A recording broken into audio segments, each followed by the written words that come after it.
Hi everyone, my name is Joseph Demers and I'm the dance teacher here at South.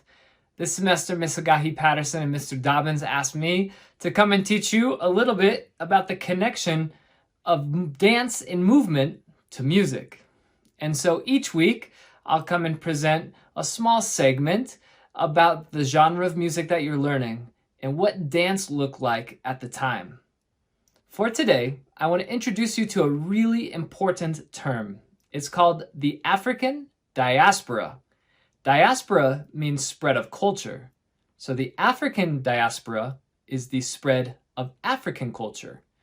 Now, typically, when we look at the African diaspora, we look at the transatlantic slave trade, which brought individuals from all parts of Africa to different continents such as North America and South America.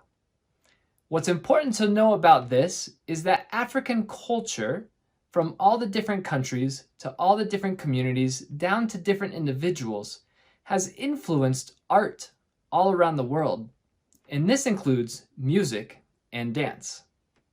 As we learn, you'll note two common themes. The first is that there's often a blending of cultures. For example, when we compare the next two video clips, the first being European waltz, and the second being the breakaway dance, you'll note how European and African movement traditions blended.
For the second theme, you'll note a continuity of heritage, where the legacies and traditions of a group of people did not blend, rather evolved within that group of people.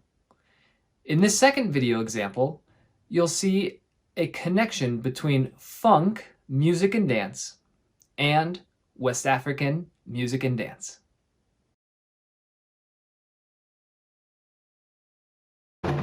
There are so many things in African and Caribbean dance that you are trained not to see without knowing it. When you see this clip from a normal class, if I was to describe it as funky or groovy, and I often do when I show this clip to my students, they don't really understand the link between what they're seeing and what they are taught to do in what they would consider more contemporary classes. I will now show you an example of what you're not trained to see. The history and culture of Africa and its people, both on the continent and in the diaspora, has been under attack for a long time, and a lot of forces have tried to remove it from the modern day history and creation. You are therefore trained not to see the link between what you know and what we have always known.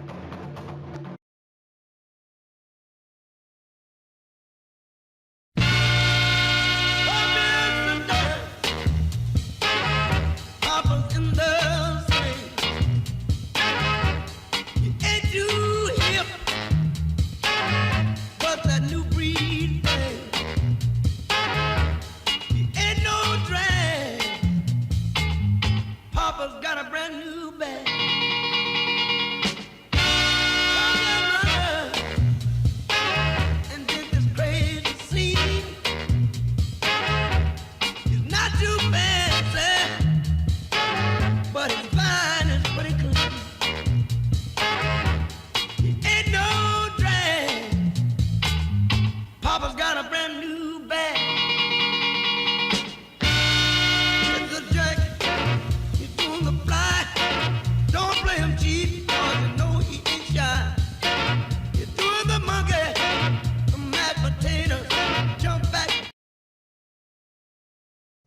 Wasn't that amazing?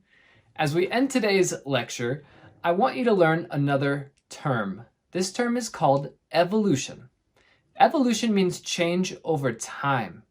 And it's really important to understand that over time, music evolved. Whether it was evolving by blending two cultures or evolving within a single culture. And so this next video is going to show you the evolution of music and dance. From West African dance all the way to hip hop. This is the bop. The bop is a type of social dance. Dance is a language, and social dance is an expression that emerges from a community. A social dance isn't choreographed by any one person. It can't be traced to any one moment. Each dance has steps that everyone can agree on, but it's about the individual and their creative identity. Because of that, social dances bubble up, they change, and they spread like wildfire. They are as old as our remembered history. In African American social dances, we see over 200 years of how African and African American traditions influenced our history. The present always contains the past, and the past shapes who we are and who we will be.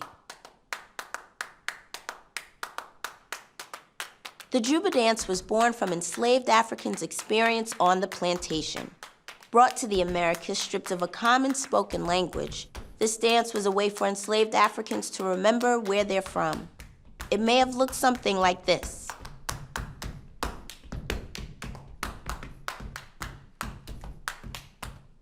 Slapping thighs, shuffling feet, and patting hands.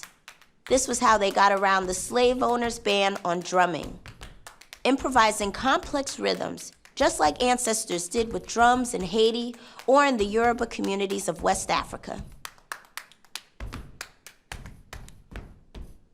It was about keeping cultural traditions alive and retaining a sense of inner freedom under captivity. It was the same subversive spirit that created this dance. The cakewalk, a dance that parodied the mannerisms of Southern high society, a way for the enslaved to throw shade at the masters. The crazy thing about this dance is that the cakewalk was performed for the masters, who never suspected they were being made fun of.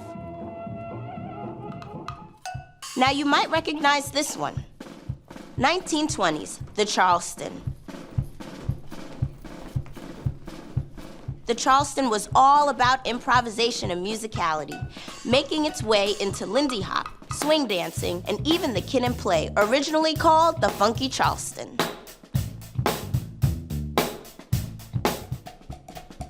Started by a tight-knit black community near Charleston, South Carolina, the Charleston permeated dance halls where young women suddenly had the freedom to kick their heels and move their legs.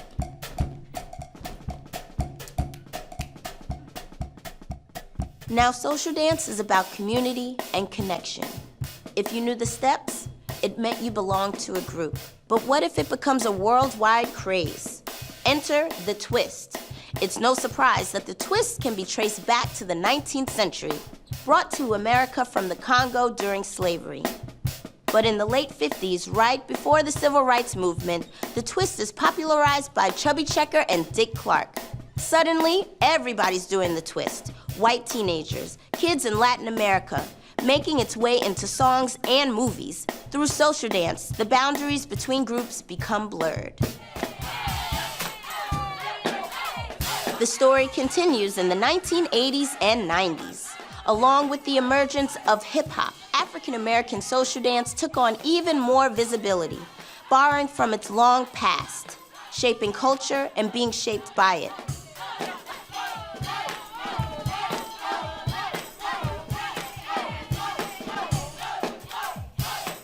Today, these dances continue to evolve, grow, and spread. Why do we dance? To move, to let loose, to express. Why do we dance together? To heal, to remember, to say, we speak a common language. We exist and we are free.